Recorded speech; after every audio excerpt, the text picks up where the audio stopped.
this is a brief video to finish off the end of the gravitational fields section of the AQA A-level. We're pretty much done, but I just want to clarify a few points. So you made some notes on escape velocity, but because we spent some time going through the homework in class, we didn't make use of those notes. So I want to expand on them now. And I want to start with a situation which you could answer in two ways on Earth. And for simplicity, we're going to take G equal 10 newtons per kilogram, but actually it doesn't affect the physics in any way. So my question is to imagine you're down a deep well, 8 meters deep, and you've got a ball of mass, let's say 3 kilograms, and we want to find out how fast we need to throw it to get it out of the well. What's its escape velocity from the well? So we've got two options here. You might say, well, let's use SUVAT. We know S is 8 meters. We know the acceleration is 10 meters per second squared, the same as G. And we know the final speed has to be 0. If it's going to escape, it's just got to go up 8 meters and it can stop at 8 meters. So we know 3 factors, we could work out U. A much neater solution is to say that all the kinetic energy at the bottom has to turn into GPE at the top. And therefore, a half mv squared at the bottom, the speed it starts with, is equal to mgh. And in fact, the mathematics ends up with exactly the same as if you'd used v squared equals u squared plus 2as. But we very quickly move to a situation where we can see that in the absence of any air resistance, the mass isn't of consequence to us, and that isn't so obvious from the SUVAT route. We don't put mass in, but it might leave you feeling a bit uncomfortable. But as we'll see in the next example, there are other good reasons to use the energy method. And in fact, if you're after a start and end situation, the energy method is very often a useful method to use. So we've assumed no air resistance because all of the KE has become GPE. And we can very quickly see that the escape velocity is the square root of 2gh. Now, clearly this is for a situation on Earth where the G, the strength of gravity, is constant, or the gravitational field strength is constant, but it comes up with a nice answer very quickly, and we could work out therefore that that's the square root of 2 times 10 times 8. So 20 times 8 is 160. The square root of 160 is somewhere between 12 and 13, 12.5, I should think. No, 12.6, something like that. Okay, so it's approximately 12.6 meters per second. I'm not sure exactly. Okay. The next question is really the same idea, but ignoring air resistance and friction, we want to get the speed that allows the ball to escape over the ramp. Yeah. And this time SUVAT's much more difficult because G is most definitely not 10.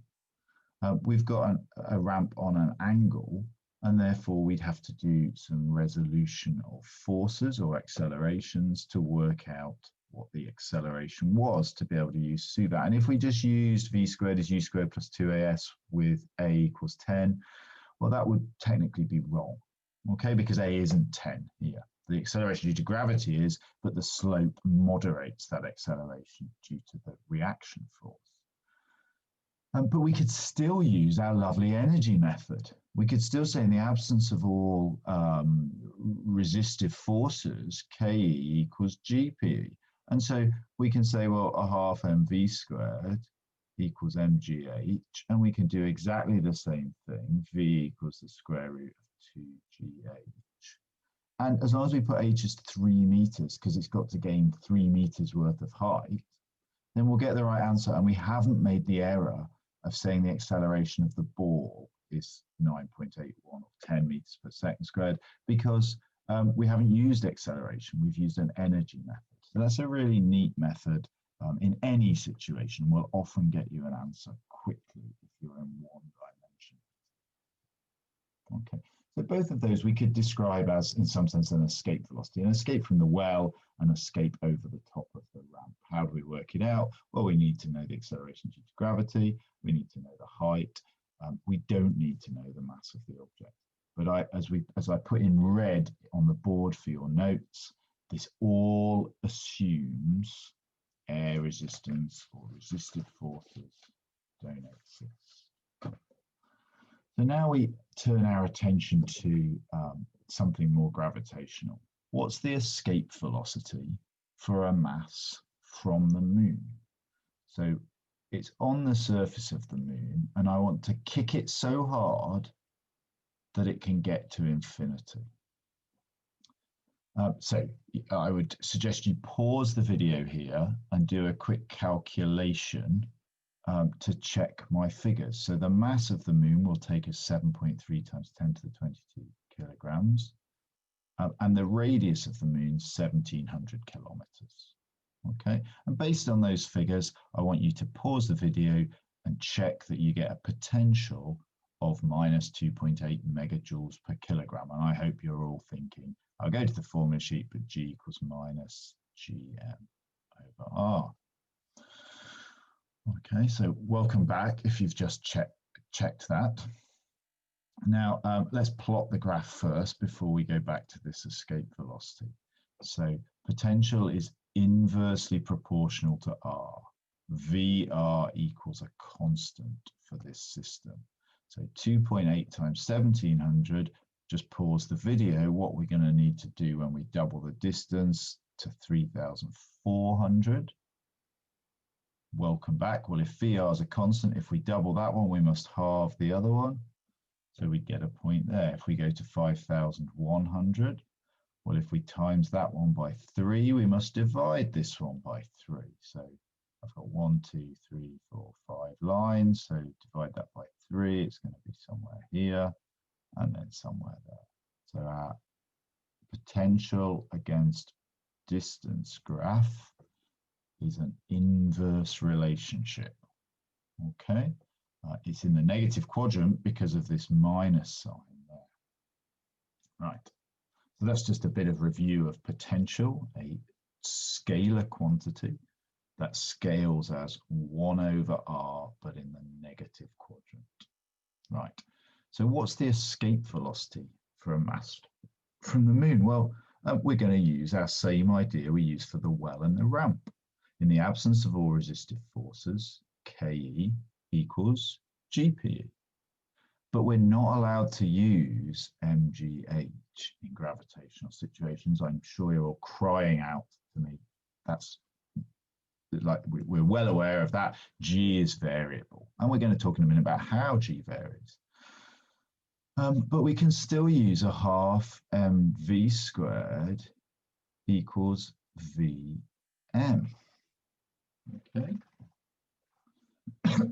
That's our new formula for gravitational potential energy.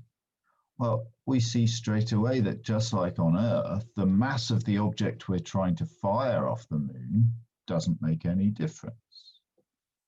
Now, V is Gm over R, and it's negative, but we don't really need to worry about the negative sign here, because what we're trying to do is increase the gravitational potential energy from a minus up to 0. We're trying to go from minus 2.8 megajoules for every kilogram of GPE up to 0.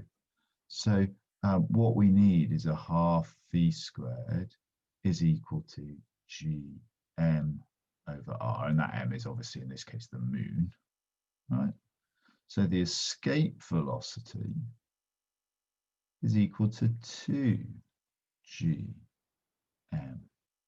over R, all square rooted. Now that formula isn't on the formula sheet, and you don't need to learn it, because much more important than learning a formula is understanding this energy method of working things out.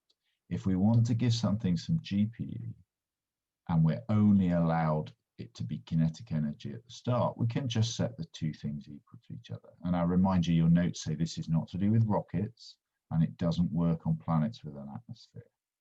Okay, but in the absence of those two things, so rockets are a constant conversion of chemical energy, but if we're just talking about kinetic energy on the surface to escape, this is the escape velocity. And there's a nice transfer here with thermal physics.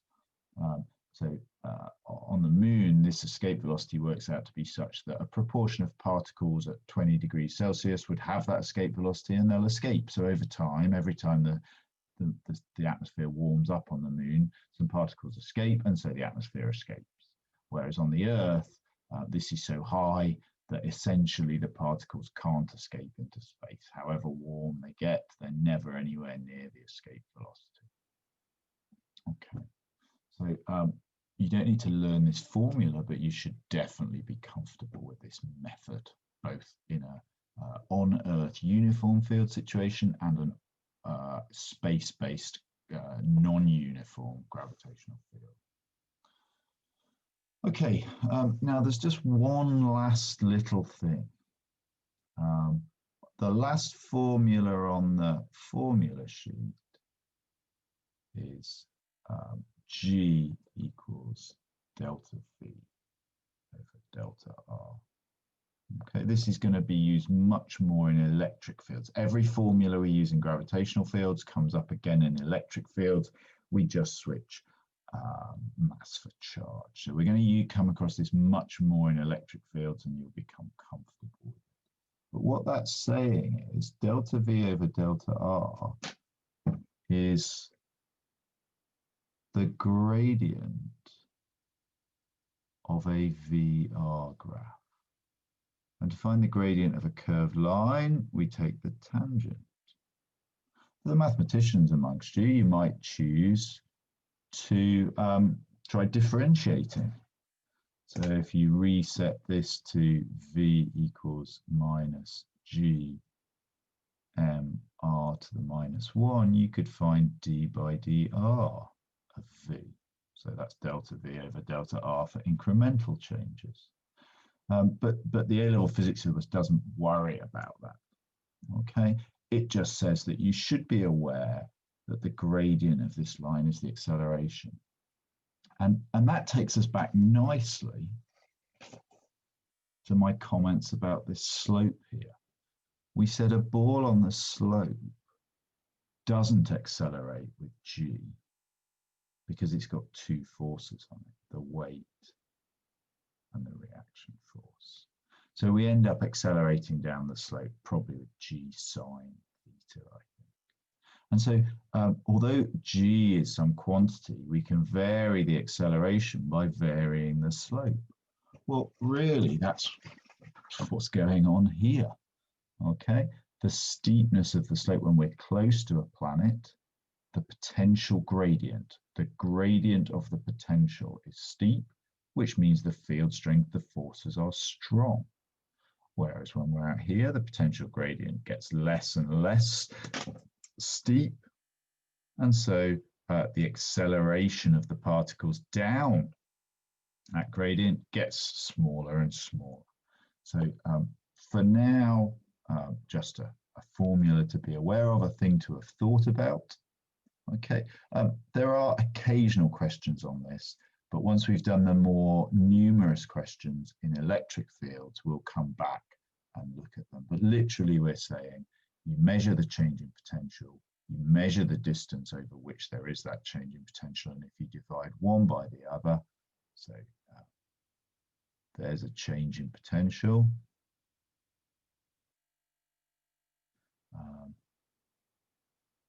There's a change in radius.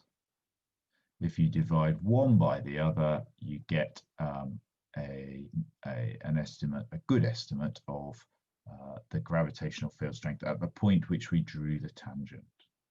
Okay, that's what that formula is saying. But that's not something I want to be particularly concerned with now. It is tested, but rarely. Whereas the ideas of escape velocity much more important. Okay, so please watch this video, add to your notes that we started in class where I gave you some notes on escape velocity, That's the end of gravitational fields. We'll have some time next lesson doing some questions, then we'll have a test just before Christmas.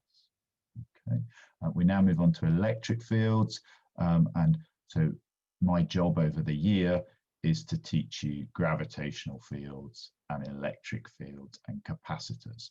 Electric fields we will move through quite quickly because the mathematics is totally analogous to that of gravitational. And then capacitors will take the majority of our time, and actually as a chunk that's bigger than 1/6 of the syllabus, and we only have 1/6 of the time at one period a week. So it may well be that another teacher does a small amount of maybe one of the practicals with you or something. But we're on course at the moment to do absolutely fine in terms of finishing the spec. All right. Well, thank you very much, and there'll be some questions associated with this on Teams.